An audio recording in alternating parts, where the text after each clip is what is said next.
Hello everyone, this is John from AU Pack Mule. Thanks for joining me today as we discuss Arya Stark and her endgame. As you know, Arya is one of George's favorite characters, is his wife's favorite character, and that's why I think this will be her endgame. As we all know, Arya is much like Lyanna. She has this wild streak in her. She rebels to the normal needlework that Sansa is so good at, and most of the ladylike qualities that Septa Mordane teaches her.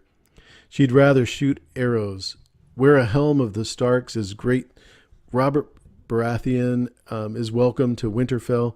As we all know, Lyanna went with Rhaegar to give birth to Jon Snow. In December of 2013, we see that George R.R. Martin has commissioned a blue Melisandre. I put this on the back burner thinking it was a George fetish kind of a thing. He collects all sorts of figurines from Game of Thrones, Wild Card series. It's a passion he started when he was a youth, collecting those figurines, different ones that he bought, and making up stories from where they came from, etc. Kind of like they do nowadays with Power Rangers and G.I. Joe. As we've seen over the past 6 years, Arya herself has gone through a huge transformation with her training. Here we see Arya and Ned talking about her being different than anyone else.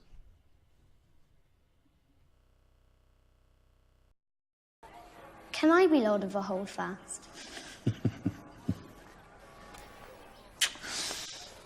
You will marry a High Lord and rule this castle.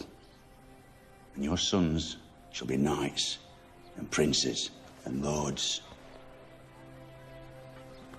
No. That's not me.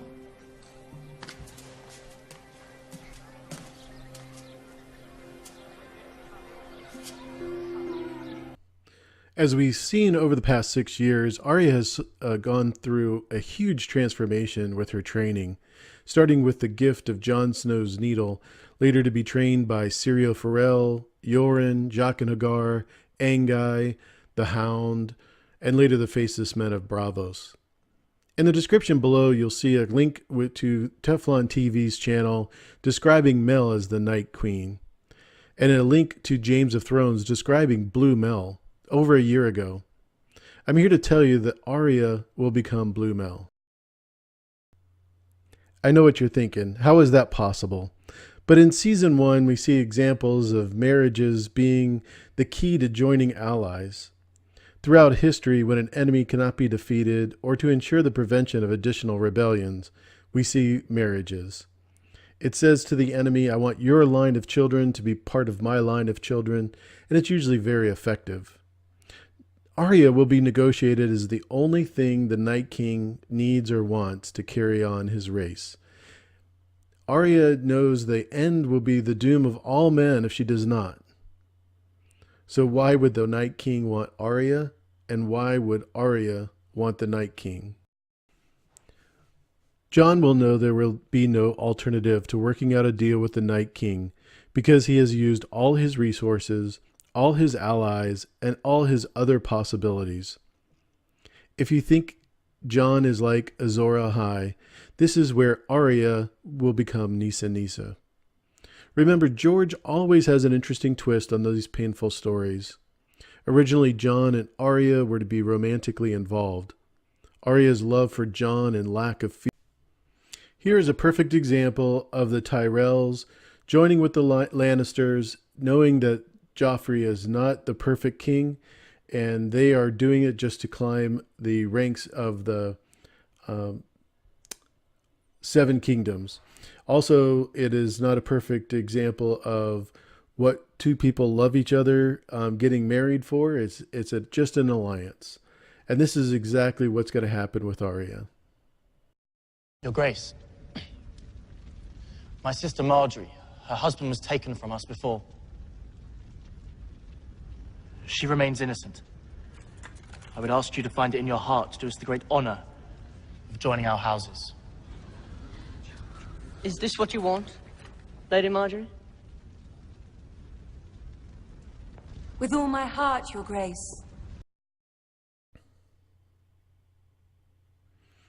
The one thing we have seen since season 1 in the prologue is that there are no women in the others. Craster has always provided them sons. Sons needed to create the army of the dead. The White Walkers were needed to get south of the wall. They were needed to get to Winterfell, more specifically south of the wall to Winterfell in the crypts of Winterfell. Have you ever wondered what's in the crypts of Winterfell? That's what the Night King wants. Do you really think he wants this Mel? No, I don't think so. If we compare them side by side, you'll see easily he is not going to pick that Mel. The Mel he wants is the one on the left. Arya will kill Melisandre, take her face, and become the Night Queen. Tomorrow we will discuss what's in the crypts of Winterfell, why the Night King wants to go there, and why there will be an alliance similar to the one made by Craster. A special thanks to Talking Thrones for the request to check out my channel and subscribe. I really do appreciate it. It's been fun listening to all of your new Season 7 information. Hopefully we'll see you tomorrow, and thanks again for watching.